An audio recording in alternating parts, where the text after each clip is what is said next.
Yes. I know we gotta start. Okay, where's Deb? Deb, come on, we gotta start. Okay. This is great. Terrific. Have a seat. Great, thank you all of you for coming this afternoon. All right. So we're on a time frame. Good afternoon. I'm Howard Reisner, CEO of Planet Data, and I'm chair of the GW Law Alumni Advisory Board's Specialized Curriculum Committee. Our mandate is to introduce our law students and alumni to experts in cutting-edge sectors of the legal market, with a focus on specific domain knowledge and ideas for career development. These experts can share their experiences to help prepare you for professional life and hopefully provide you with the knowledge and skills that could be differentiators for you in the job market. Along with technology, the committee believes that rapidly emerging practice areas include privacy, data protection and security, and we're extremely fortunate that today's guest speakers are noted professionals in these fields. These areas of the law are expanding in importance and complexity on almost a daily basis. Privacy and data protection are having a major impact on the rules and behavior governing corporations around the world. Data security, or lack of, is in the media far too often now. How many of you were thinking about Experian, the SEC, or Whole Foods in this context only a short while ago? Since I prepared these comments a few days ago, well, this morning we got Yahoo again. Our panel members will share their perspectives on the role of lawyers in these areas, as both in-house and outside, tips on how to gain a foothold in these domains, and a few of their favorite things about their individual practices.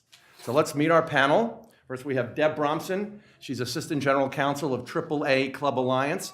Deborah's been a privacy counsel officer for over 15 years and has been practicing information technology law for over 25 years. She's a graduate of Georgetown Law Center and also has an LLM in taxation from NYU. Then we have Margaret Gleckie, Vice President, Privacy and Compliance Counsel, A&E Networks.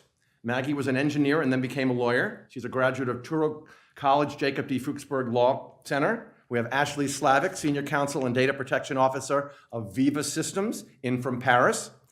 She's a graduate of Vermont Law School, and then she obtained a French Master's of Law at Cergy Pontoise. I don't speak French. We have Laura Schmidt, who's an associate at White & Williams. Laura's practice areas are cyber law and data protection and insurance coverage and bad faith litigation. She earned a JD MBA from Temple University. And then as a last recent addition, we are absolutely delighted to have with us Neil Chilson, who is GW Law 2007, who currently is the acting chief technologist of the Federal Trade Commission. So we're going to turn this over to Deborah to begin the panel. Okay, thank you all for coming. What we want to do is just provide you with an overview of privacy law. And as you can imagine, privacy and security concerns have reached a very big new level. It's due to the rapid increase and proliferation of technology, and in particular, the Internet of Things. So in every area of our lives now, we are looking at mobile apps and different ways that people are collecting personal information about all of us. And new technologies also are allowing the collection of personal data. So I happen to work for AAA Club Alliance, and one of the areas of obvious concern is what's going to happen in the automobile industry as we move forward with connected cars, self-driving cars, and how are we going to control those cars, and how are we going to know what to do unless there's an awful lot of data being transferred? And how are we going to protect ourselves from all the hacking and the data security issues and all that we're seeing? The other new levels deal with online marketing, behavioral advertising, all the mobile apps that we use. The significant change in the global laws requiring compliance and protection and sharing of personal data across borders. And we will be talking about global laws and how that impacts the world of business, because most businesses probably have some connection to information from outside of the US, and just that proliferation of laws makes it very, makes the compliance area much more difficult and a lot more work for companies than it used to be. As well, the whole growth of big data and data analytics. And all of that has resulted in a huge increase in data breaches, as Howard just mentioned, on a daily basis. We're all hearing about data breaches that could impact us. And so tied to the huge increase in data breaches is also a large growth in litigation in the data protection area, which has also expanded the need to understand privacy as a lawyer, because now privacy impacts so many areas of the law. If you're doing M&A, you've got to be able to know how to research privacy issues in the companies you're looking to acquire and how to deal with that, because you could be taking on a very large set of liabilities. And some of the people on the panel are pretty well versed with that, and we'll talk about that too. And then also the large increase in cybersecurity requirements in the law. And we have Neil here, so he'll be able to address a lot of that for us too. And why is this not? Uh-oh. Okay. There you go. So here's an example of some of that. We'll have the slides available. So now I'm going to pass this on to Maggie to talk about the U.S. privacy framework. Hi, everyone. Thank you for inviting us here today. It's great to have an opportunity to speak to you all. So just a brief background on the U.S. privacy framework. So it really is a sectoral approach to privacy. So you'll notice that we have laws for financial privacy. So you look at GLBA, you think about Sarbanes-Oxley. You also look at health privacy, so you're looking at HIPAA. So I'm sure that you may be familiar with that. When you go to the doctor, you sign the statement. What are they going to do with your information? But the U.S. operates very differently from other parts of the world. They have a comprehensive approach to privacy. So you'll find that if you think about, say, the UK, which may not be a great example because of Brexit, but they still have privacy laws, that they have it's more of a commission and reports into Parliament. So it's a very different approach, but the aims and goals are the same, to protect the individuals. In the European approach, they're thinking about, privacy is a fundamental right. You have a right to privacy. We talk about here, when you look at some of the older cases, and we talk about privacy, the right to be left alone. But I think the intent is the same. Here we also look, when we look at the state laws, we're thinking about, as we've all heard about, the breaches that are taking place. And you think about Equifax, and you think that there's 143 million people, I think that number may have gone up recently, that have been impacted. So 48 states have breach notification. So think about what it takes to notify every person that was impacted by that breach. So every state has their own requirements for notification. So some states require a 30-day notification, others require 45, some require, it could be up to 90 days, or it could be as soon as you find out. There is a notification method where you may have to notify state police, you may have to notify the attorneys general, it could be an insurance commissioner. So it's a really complex area when it comes to managing privacy in the US. You also have California, which seems to be one of the leading states when it comes to protecting individuals. The California Online Privacy Protection Act, which is really saying, if you're a company that is, operating in California and you have clients and you're basically collecting information and you're keeping that information, you must have a privacy policy. And you'll find now, and you'll see in certain cases where companies don't. California put in place a process where you as an individual can go onto the state website and you can have a right to complain that this company does not have a privacy policy. And what they're doing is they're doing more crowdsourcing and looking to see, are they getting traction? And they're taking action with that as well. So it is complicated, but it's also very exciting to be in this space today because there's so much activity going on that if you're actually thinking or considering doing this, there is so much that you can learn and you continue to keep learning. And the regulations continue to change. So recently in New York, they put in place the NYDFS, the Department of Financial Services. So if you're a financial institution and you're operating in New York, you now have a requirement to have a cybersecurity incident response plan. You must have a designated CISO or somebody in that particular role. You also have to, the breach notification is now 72 hours, whether or not it's either a breach or there's suspected breaches that are taking place. There's a whole notification process that just came into play.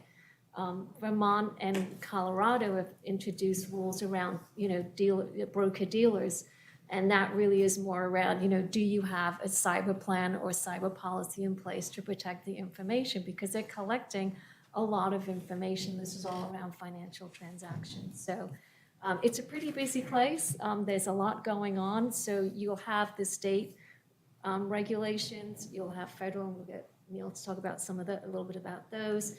But you also have industry groups that put in place privacy protection. So you think about advertising, the Digital Advertising Alliance, the payment card industry, when you process your credit card payments, there's a whole, the PCI DSS, there's a whole process around how that information is to be maintained, how it is to be managed, what safeguards are you putting in place, and then there are annual audits. So if you're saying that you're doing this, well, you need to be able to, pass an audit. So it's ongoing monitoring. So I think I've said enough a bit about the US. If you want to move on, we'll talk about global privacy to Ashley. Oh, you're next.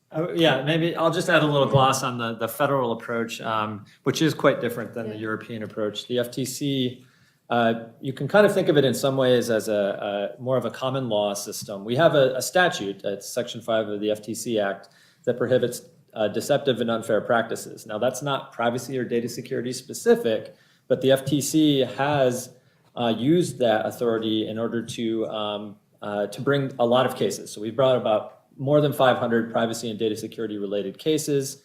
I think our enforcement track record is world class. We've brought many more privacy and data security cases than most other jurisdictions. But it is very focused on enforcement approach, where we hold companies to the promises that they make or the standards that they say that they're following. That's our deception authority. Or even in cases where they are acting, if their data security is unreasonable, they're not following what would be considered reasonable security, we can bring in such a manner that it harms consumers in a way that's unavoidable and that doesn't meet a cost-benefit analysis, then we can bring a case against them there. So we recently brought a case against Uber for privacy violations. We recently brought a case against Lenovo for privacy or for data security violations in both of those cases.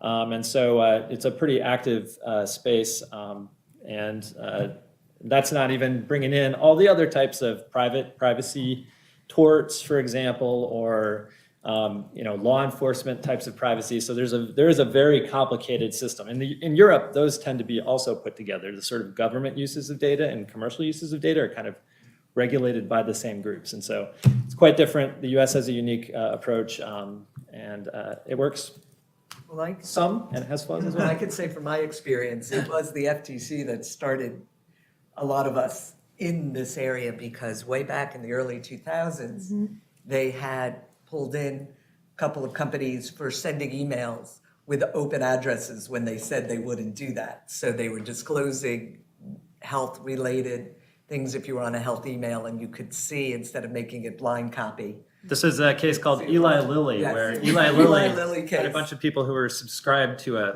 Prozac users mailing list, essentially. Exactly. And so they sent an email to everybody that had everybody's email address. Right, and so way back, that started the rest of the pharmaceutical industry really looking at privacy, and really started the health law area to start considering privacy in a different way. And that was the beginning of the long stretch up the big mountains, but we always remember the FTC for doing that. So even when you get arguments as a lawyer negotiating things, you'd say, look, just because you don't see a law, it doesn't mean this won't be enforced against you because of that. So it made the scope, I think, of things a bit broader, but it was a really interesting challenge and development. That's a good point.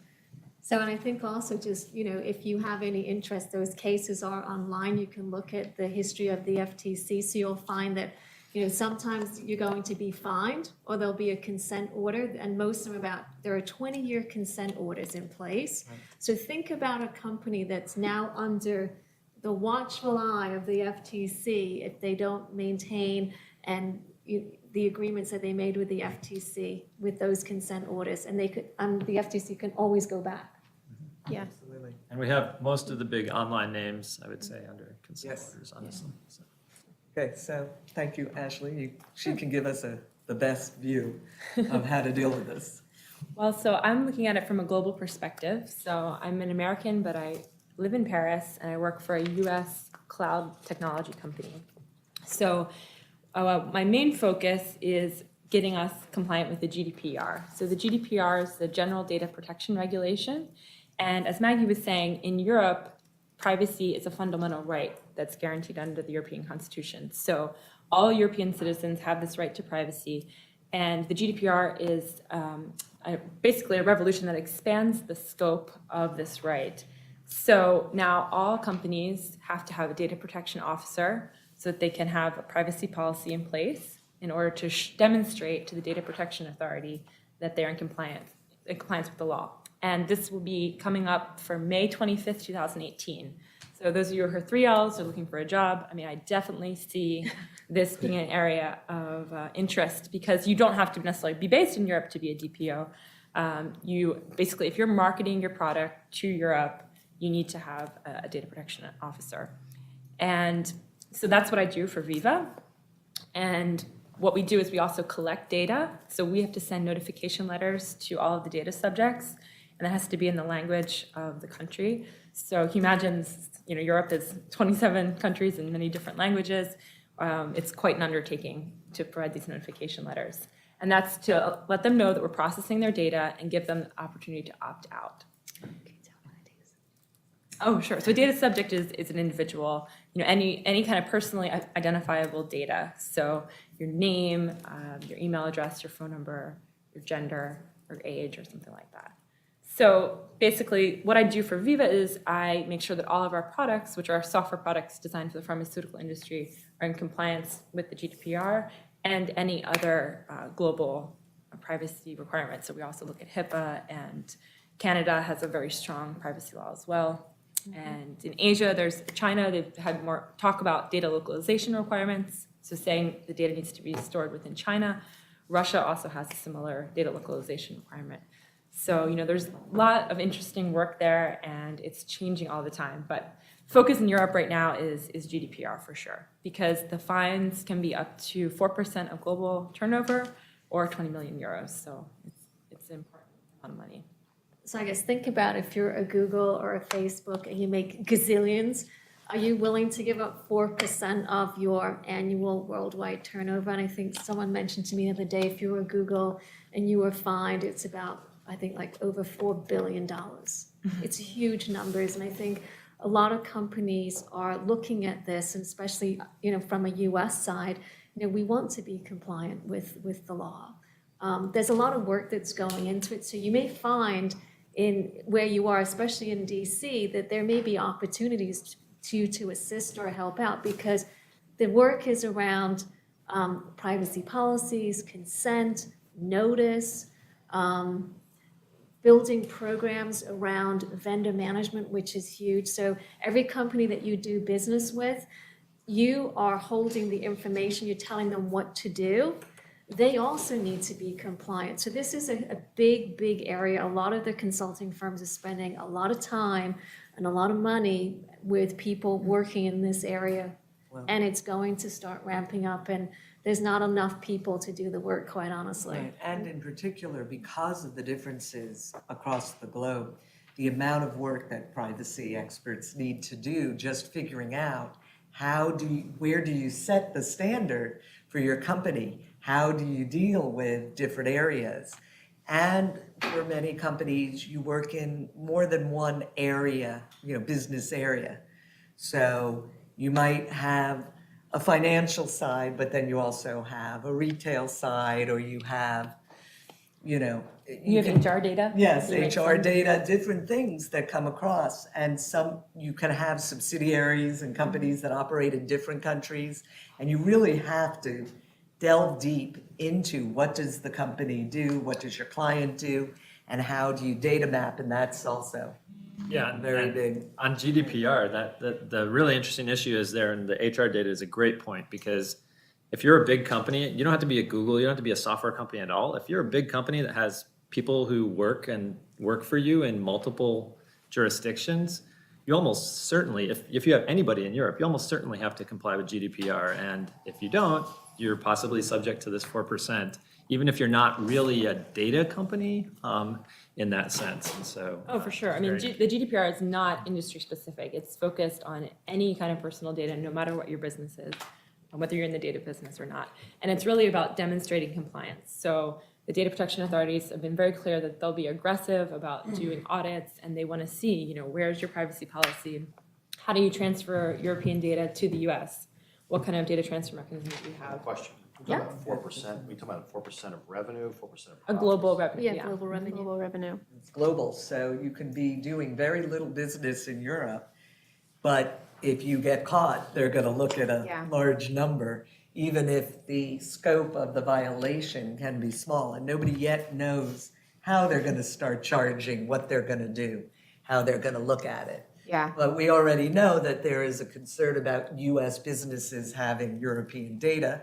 It came out with the whole Facebook safe harbor and yeah. the Facebook and everything going on. So, I think people are paying a lot of attention to that. Is there a lot of concern over conflicts of law when you're talking about, extraterritorial jurisdiction and stuff like that? I mean, I know Microsoft is currently engaged in fighting export of data from servers that are in Europe, and so I imagine there's probably a lot of concern over this sort of conflict of where do the laws really end, because Europe can say you can't turn this over, and the United States can say you must turn this over, and so is there, where are companies finding problems in that? Well, this is how The it's cross-jurisdictional here. issue is You could even huge. talk Yes. about it. Yeah, it's a huge issue. A lot of companies find it extremely frustrating that, they may have, it's kind of a grain of sand analogy where there's a grain of sand in Europe and you have to comply with GDPR. And I can speak from the perspective of smaller to mid-sized companies,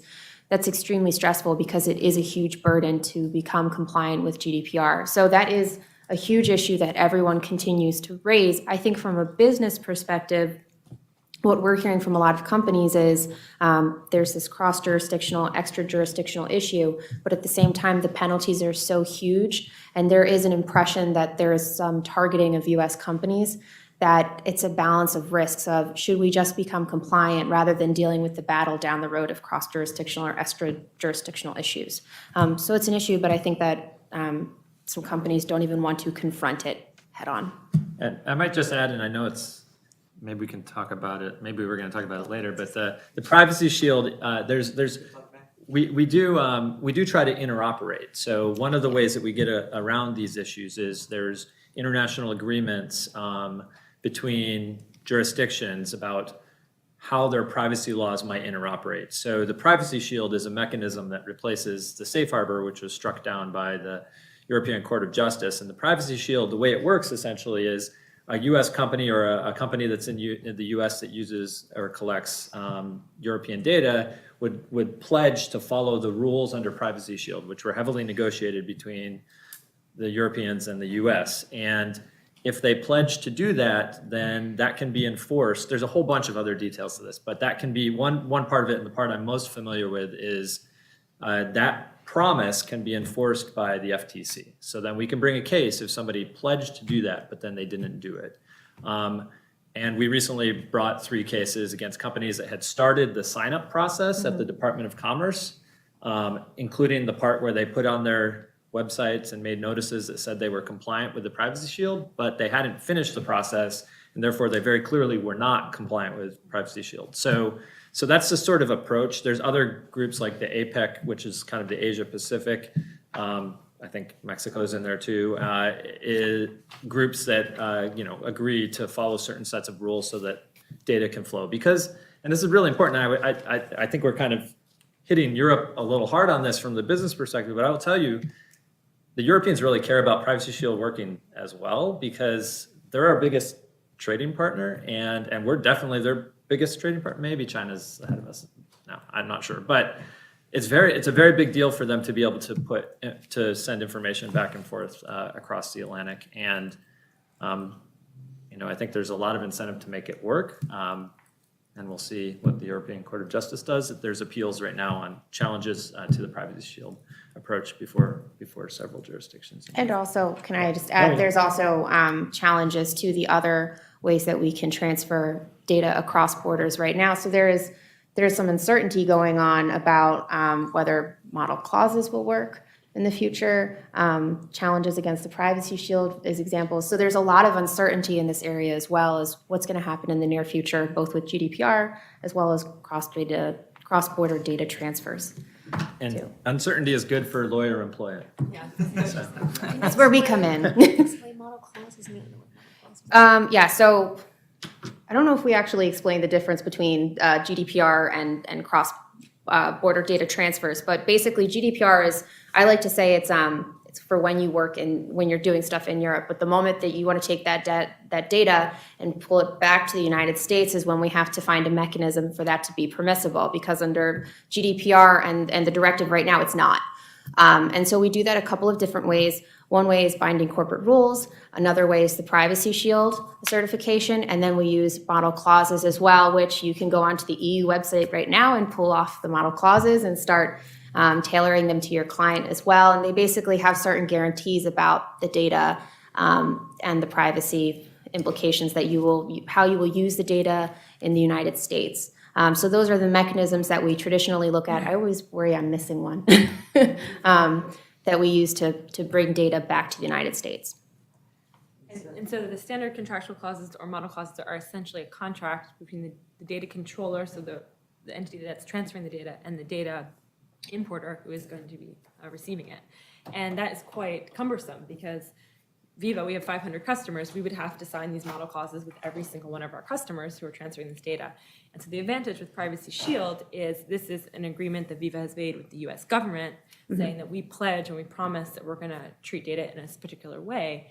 And what I was always saying is that after Safe Harbor was struck down, we didn't change the way that we process data. So the data is protected when we send it to the US, and this is just an example of how we're saying that we comply. And I can say that the way I met Ashley was I was working for a company that was engaging her company, and I was asked to look at the contract. And one of the things I wanted to find out was how are we going to deal with this, because we were in between the Safe Harbor and the Privacy Shield at the time. But what was great was having an expert on the other side with your vendor. The two of us literally, it took about 3 minutes. We both knew exactly what we had to do. We reached the agreement, and it made both businesses very happy.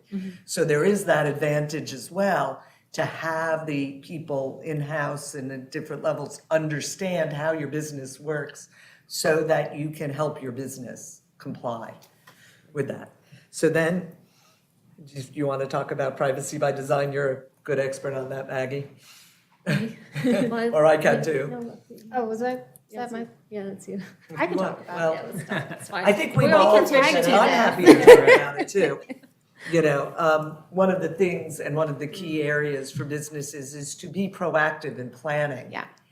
To comply with the laws and be able to plan for the changes, because everything is rapidly changing and you've got to be in a position to be able Yeah. to deal with these things. So one of the areas in this cartoon up here, the drawing up here, that comes from the Canadian websites on privacy. And it's cute because it talks about it would have been easier to build in privacy at the beginning. And that's what privacy by design is. It's all about planning in advance when your business is taking new steps to understand what they're doing. And now under the GDPR, you do, if you are going to be really using data, personal data and collecting it, you have to be able to show that you've analyzed what is the impact Yeah. of collecting that data on business. How are you going to be using it? What types of consents do you need? How are you complying with the laws? And if I can just add in, Please add. I have an interesting perspective on this because I am an attorney at a law firm, and we also have to make sure that we build privacy into our operations and into our law firm. So in addition to being a data privacy and cybersecurity attorney for clients outside the firm, I am also a member of our privacy and security team for internal purposes as well. So imagine that you have law firms are traditionally very decentralized organizations that never considered privacy and cybersecurity until they start realizing that New York DFS cybersecurity regulations, as well as HIPAA and a whole host of other things, as well as GDPR, all require law firms to have this built in. So it's fun. This is actually the most fun part because you get to build a program to address the privacy concerns within your organization. There's frameworks out there for doing this, but it really requires you to put on your Sherlock Holmes hat and start investigating your own company to figure out what is going on. What contracts do you have in place, vendors that you're using? What data are you getting and who are you getting it from? My favorite is when we always find out that we're getting a new operating system put into place, which typically happens in the last, right before it's going into place, and they're about to sign the contract, and we all go, no, stop, which makes you the bad person, but it's okay, it happens. And then also crafting a privacy policy, crafting a cybersecurity policy. There are tons of policies that go into place, and then you can't have the policies unless you educate everyone and you train your workforce. So there's training that it goes into it as well, and then making sure that the training is adequately communicating what they need to understand and when.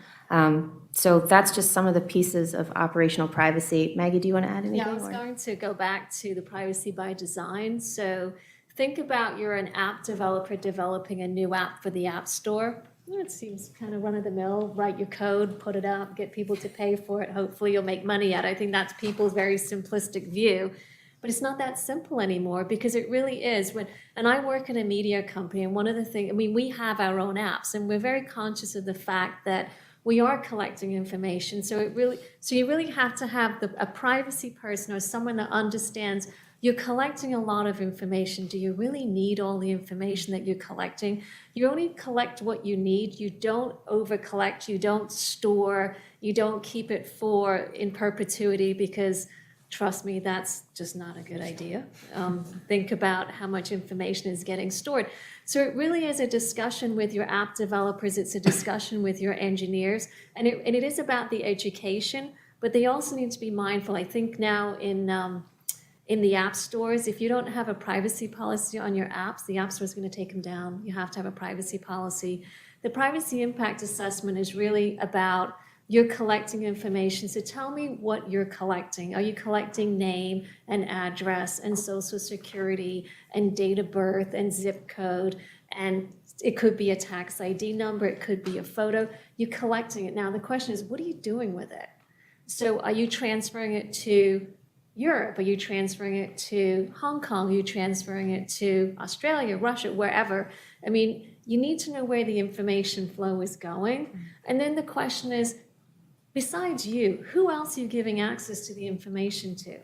Are you keeping it within the company? Does it go to another company? Does it go to not only the third party, but do they send it to somebody else for processing? So think about the chain of where this information is going. So, and then when you look at that and you think about, so now what security do you have in place? What are you doing? Who has access to the information? What kind of, physical security do you have? Meaning the building, the premises, is it card key access? Is it retina scans? If it's, technical, what kind of programs do you have in place? What's your latest version of malware? In your infrastructure, do you, what kind of platforms are there? Do you have a tool that monitors to see who's in the network? Are you collecting logs to see who went in there? What kind of controls are in place? Should only the people who have access to the information? Think about very sensitive information like your financials that if you're a public company that get released, do you really want somebody that can go in there the day before or 2 days before, look at that information, sell that information, and then now someone's going to be dealing with insider trading. So there's a whole host of areas of what you have to do and what you look for when you collect information. And then it really is about the mapping. Can you show me when you get the information, how many, I guess it's like going on a highway, how many stops are along the way? Where is it? Who has it? And if someone said to you, can you tell me where my data is? Would you be able to do that today?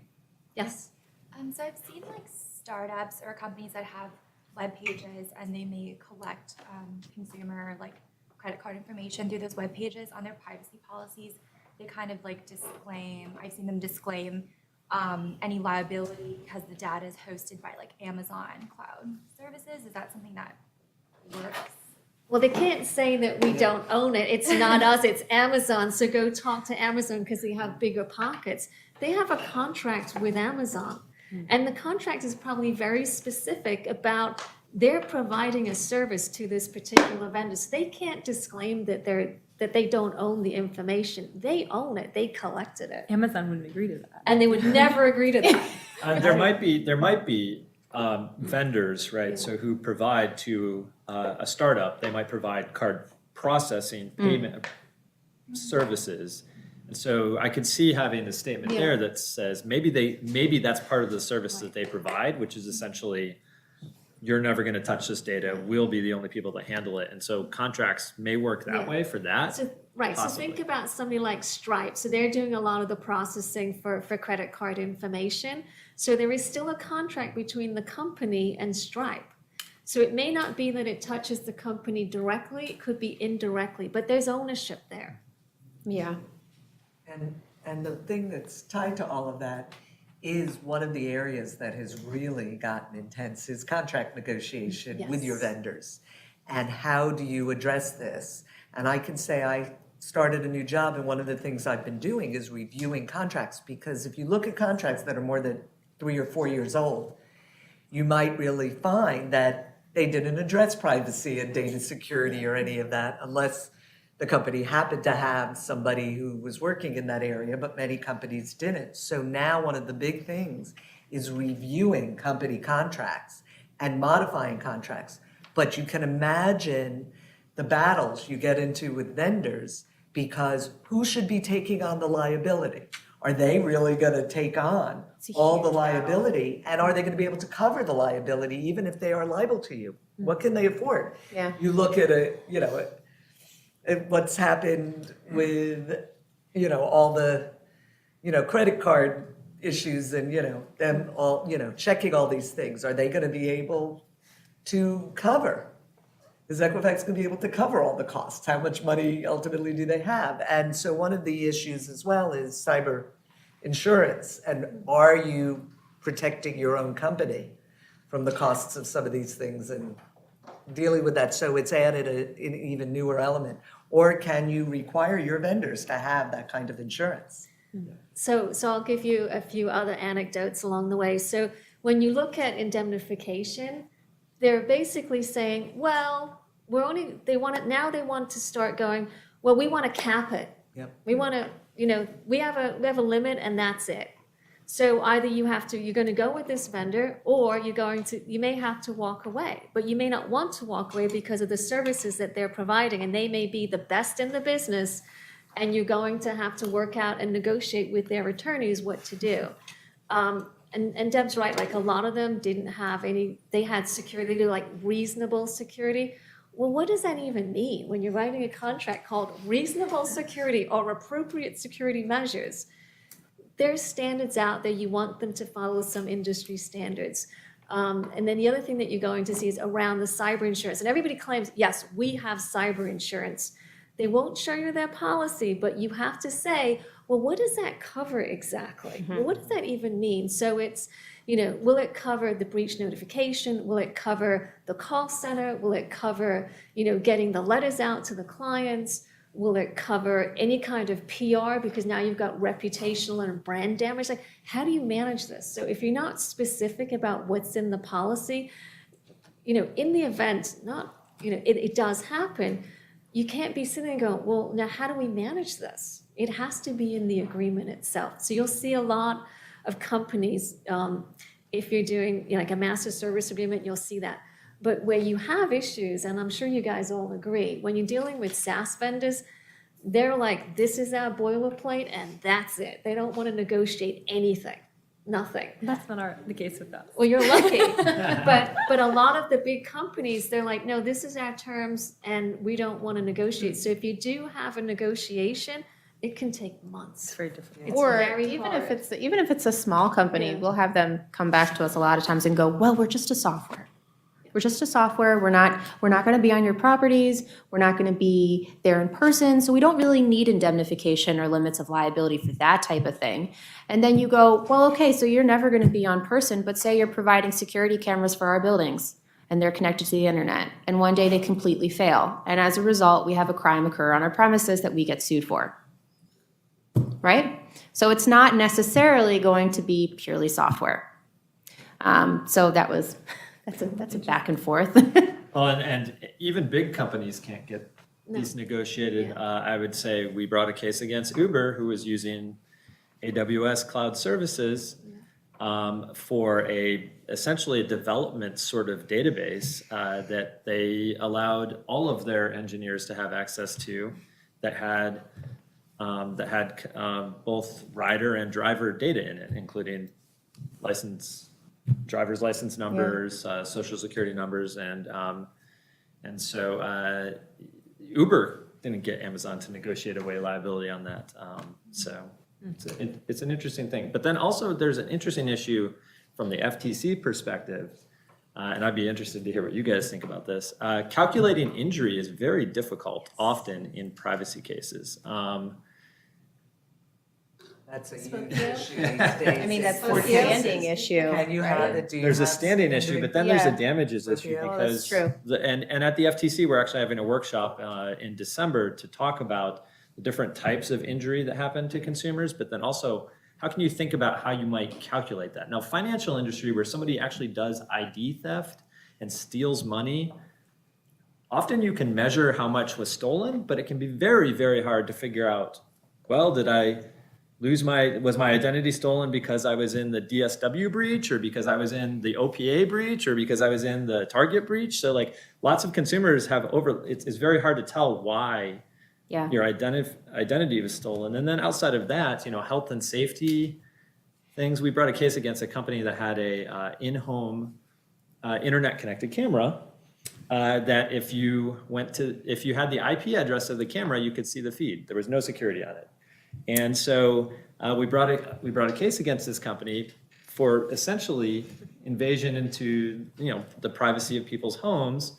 How do you calculate damages on that? Very hard. And also, one of the things that's always been a question is, how do you determine who's truly responsible for the risk? Because, companies are using standard security, they're living up to security standards, but nobody can have perfect security. So this has always been an issue with vendors. We'll say we're going to do a certain level of security, but if we get breached, the odds are that didn't have anything to do with our failure to keep up security. And that's your data. If you had kept it yourself, wouldn't that have been your liability? So trying to figure out how the liability works has always been, I think, an interesting and tough issue. Okay. We may want to move on because I think we have Yes. only 5 minutes left. No, we have 15 minutes. Oh, I'm sorry. But we should talk about building a privacy team, which So- is so the also a important- great area. Right, so this is very interesting because depending upon your organization, it sits in different places. So you'll find that the privacy team sits in either compliance, or it sits in legal, or it sits in IT, based on your business. So it could be anywhere. There's no set model. It's really how does your business operate and what's the best place, what's the best place for it to be. So, you'll set up your privacy office. You may have a chief privacy officer, or the equivalent doesn't have to be the privacy officer. Then you need to think about building the team, because the most important thing that I have seen from the areas that I work in is you have to have contribution and communication from all the people within the organization. Privacy is not just, it's legal, oh, we have to do what, we're told to do because legal tells us we have to do it, or we're doing it for compliance. It's now a company-wide issue, and I think people are now seeing that. So you have to have representation from technology. Your chief information security officer should be your best friend. You guys need to be on the same page, because the security officer is basically protecting the perimeter about people getting into the information. The privacy officer is basically saying, now that we have it, how do we protect the information inside the perimeter? So you have to work very closely together. When they're rolling out policies, you need to be part of what they're rolling out. HR is very important because HR data gets stored. It could be in a SaaS system, it could be in an in-house system. It's employee information, and HR needs to be part of your organization, especially when you're looking at transferring the data that was mentioned previously. That relationship needs to exist. You're also going to have your vendors, so you need to have a vendor management program. So you may have a procurement department involved or not, but you need to have somebody that's managing those relationships. And you also need to make sure that you have you may have outside resources, so you may have consultants that come in to advise on specific topics.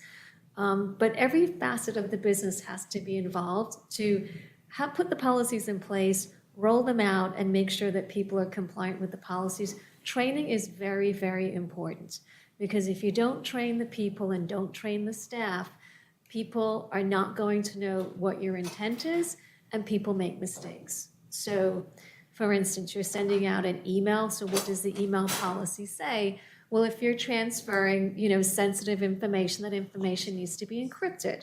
So then you talk about, well, what methods do we have for encryption? So you would have a policy to do that.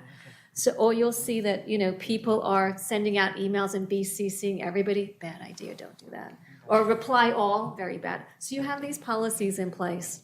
So what we want to talk about is the different roles of privacy of lawyers, depending on where you are. So we'll start in-house. Yeah, so I work in-house. I am reporting to our general counsel and report to the board of directors. And I'm the privacy officer. And so for me, it is in legal, but I do work with our CISO very closely. And so if you're looking for a job, you could look privacy. It could be considered data protection officer. It's more of a European term, but it really could be a range of things, or it could just be someone in the legal team who is managing privacy amongst other tasks that they already have. Or with the bigger companies, you often have a privacy officer who may or may not be a lawyer, but you also have lawyers in the legal department who are devoted to supporting them and providing that. And as well, these days, almost all lawyers need to understand contractual provisions and data security and requirements that way. And how do you negotiate, and when do you bring in the different groups of people as well? Oh, yeah. So I'm also, I'll cover the privacy lawyers and law firms. The focus can be very broad or very narrow. So you could be just a general data privacy and cybersecurity partner, but you could also specialize in healthcare or financial privacy as well. The practice covers both litigation, transactional, as well as compliance work. So we'll handle a lawsuit come in for mishandling of private information. We'll review contracts that come in, or we'll also advise on the applicability of HIPAA or GLBA to certain operations that are going on. You frequently work with, this is an interesting area if you're interested in getting into it, because you're not just sitting in your office focusing on one particular area of law. I was joking around earlier that when people see me coming down the hallway, sometimes they're going, oh no, here she is, the cybersecurity associate. She's gonna just drone on and on about cybersecurity and privacy in our practice area. But it's true. Recently we had it come in through our real estate practice group, had a privacy and cybersecurity issue come in with one of their contracts. So it is cross practice as well. You work with outside vendors and consultants a lot. So marketing in this area, networking involves consultants and getting to know outside vendors as well. And then of course, somebody once told me that in this area, you have to read every single day. If you miss out on reading every single day, you are falling behind. And that is how fast the information is coming in. in this area. So you have to learn every single day. Yeah.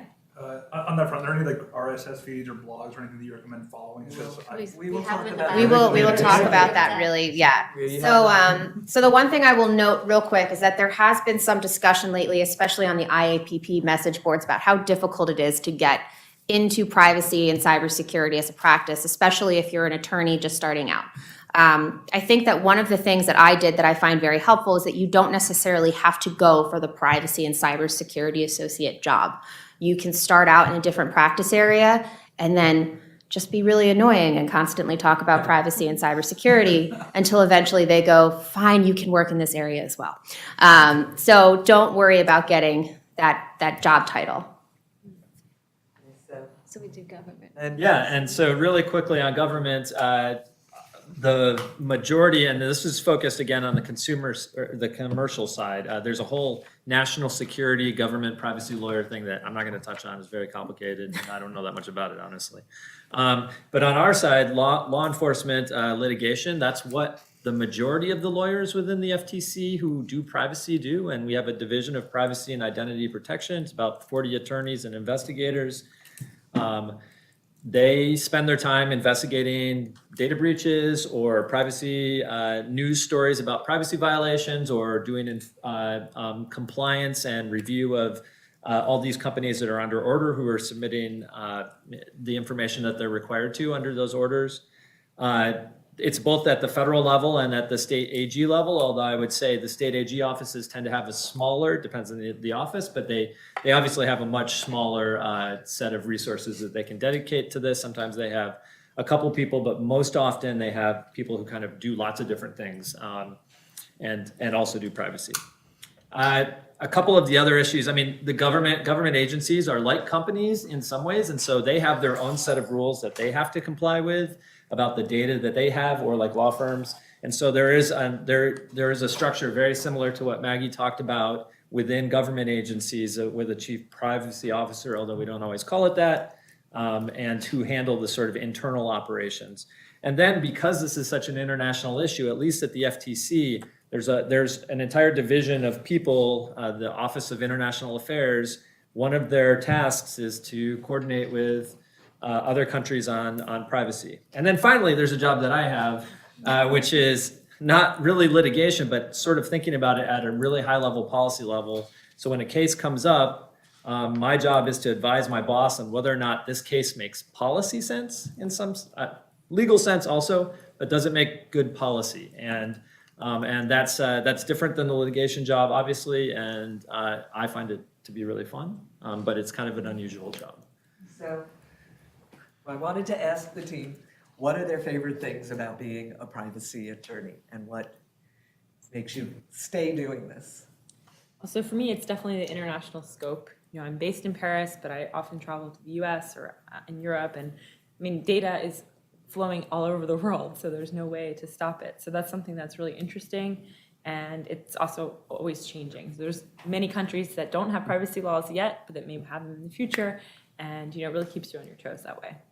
So for me, it's building the actual program and seeing it in action and working. And, you know, to Laura's point, you got to read. So if you like to read, this is a job for you. And for me, it really is the policy focus. What is information? Why do we call it a consumer's information and not a company's information? All of these kind of big philosophical questions, that's the stuff I like to think about. So. Yeah, and I think that it's definitely, the area is constantly changing. When I started out as an associate in 2014, this looked like a totally different landscape to me. And just last week, you know, we were talking about Apple's recent white paper that came out about new protocols for privacy and doing away with passwords entirely. So you really have to keep on your toes in this area, and it's a lot of fun. If you like being a student and you really like taking a bunch of classes and you hop around a lot, this is a good area for you. So.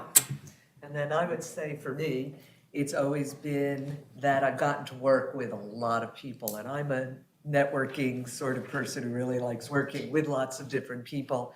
So it really impacts lots of the areas of the business, and being in-house for many years, it really allows you to get to know the business area and learn the business and see the impact. Any suggestions, for especially for the students here, for getting that first privacy job, breaking in? Next That's slide. our next slide. I know they also have certifications. Does it help to train Right, them? in- and so this was exactly some of what we wanted to do towards the end of this was, first of all, if you're at GW, take the privacy classes because we know Dan Solov is a top privacy expert, and part of why we're all here is that we speak at his conference all the time, and he's been really great, and he also publishes and has great information to learn from. And for me, I would say for students is join the IAPP. So that's the International Association of Privacy Professionals. And, they have a listserv. They send out information every day. They have events, and it's definitely about networking. And if you can find a mentor, there's a lot, the privacy community, even though it's very large, is very small, it's very tight-knit. If you, introduce yourself to the people in the privacy community, they will help you. See if you can have someone that will work with you, partner with you. But yeah, absolutely, find someone that you can talk to about issues that, around privacy. I think all of these are great suggestions. I would just add in one that's on the bullet points there, which is privacy internships. The FTC has them, so let me know. And I actually, The IAPP and other Yeah. groups. are now IAPP doing has a that. fellowship. Right. Yeah, and just do a lot of, I feel like I'm reiterating this point for every slide, do a lot of reading. So we mentioned the newsletters. IAPP has a fabulous newsletter. They have one for careers and they have one that goes out every single day. Data breach education is another one, as well as there's a banking and financial one through Data Breach Today that comes out. Law 360 now just started a cybersecurity newsletter very recently. These are all newsletters. IAPP has some great textbooks on this issue that you can go and get online. And then just anything you can find. I like to Google PDFs sometimes, print them out and read them. Apple's white paper, for example. I'm reading one on HIPAA's approach to health information organizations recently. So just tons of reading. Can you talk about PrivacyCon? Because that was something that we, put that on. We have one Sure. more Yeah, minute in closing. yeah, so PrivacyCon is an event that the FTC does every year. It's in February this year.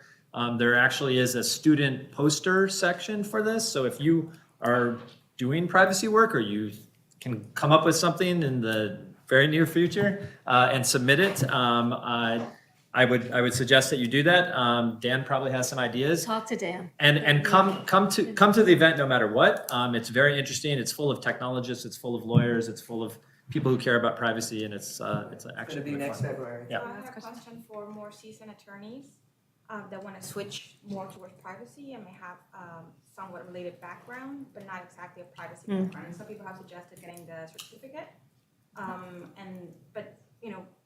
How will you go about that in terms of whether it's actually worthwhile to get the certificate and then try to apply for positions just with that? Or? It's worth go get the basic knowledge with the certification that you have, but I think at the same point, join the communities, go on to IAPP and network with people that are in the field. They have these, they have knowledge nets in different cities. They normally have one in Washington, DC.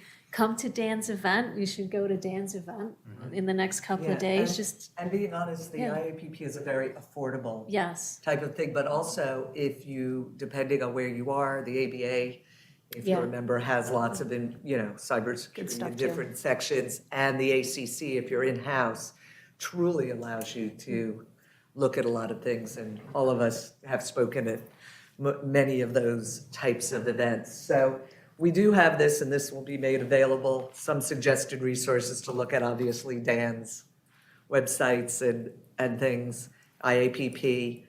And Laura helps write a privacy blog, so we have put that down, and lots of other law firms are well known for their privacy blogs and letters. And then there are companies that really concentrate, Nimity, TrustArt, which certifies websites and things, privacy policies. And then many of the law firms also put out charts on US security breach laws, which is really helpful if you happen to be pulled into a breach and you've got to look pretty quickly or you're looking to advise clients. Thank you all very much. We're out of time. This was an absolutely incredible presentation, so I want to thank all of you for being here. And do feel free to reach out to any of us if you have questions or you want to network or talk. Yeah. And read the FTC cases that have come out. It'll